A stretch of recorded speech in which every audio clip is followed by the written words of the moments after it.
core, it can help people who duff and fat their chips, it can help people who slice, it can help people who are beginning the game, but what can it do for people who are good players already?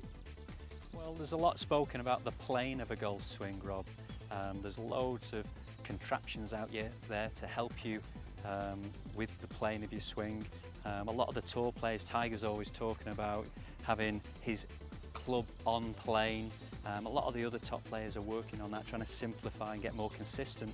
And I think, the core, if you actually look at what a plane is, in a simple way, it's, if it was to hit this grip end, we've got a flat face. As I swing this back and through, that's the plane, that's the track that this head would want to take in a natural way to hit that. Yeah. If you turned it and it was going to go in this direction, and we were still doing it one-handed, this is a track that just comes back and would automatically come in and hit that.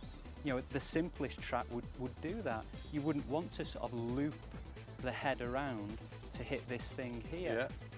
Now, if you place that on the floor and I took up a more of a conventional golfing grip and stance and actually did the same sort of thing, there's also a slot where this goes that's appropriate to do this job down here. Now, whether it's a grip end or whether it's a golf ball, it's still the appropriate place.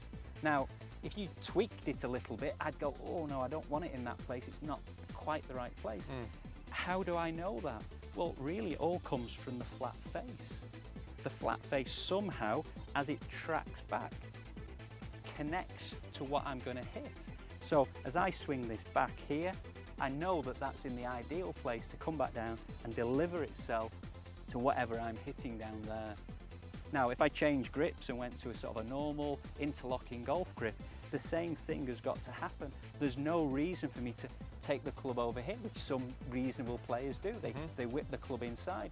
Then they're going to have to reroute it over. What this does, because of the flat face, it takes it into a position where that's exactly where it needs to be to come back down and hit that. So what does a good player do? Does he practice hitting balls with full swings and trying to feel where the face is? How does he go about it? Well, I think a good player would automatically know that that's an area that he wants to improve. He's sort of maybe seen his swing on video. He knows that he maybe swings it a bit inside or he swings it outside the ideal place. So what I would probably do is simply he could put a club on the floor, he could have the core, he could start making swings one-handed maybe to start off with. Where would he want to swing this club to just deliver that flat face down that line? Then he might do it with two hands and he might find that there is a different feel. He slots the club into a different place. Now, he might then go on to moving that club out of the way, putting a ball on the floor and hitting some shots where, again, at a sort of reasonable speed, he lets the club slot in its natural place to drive the ball forward.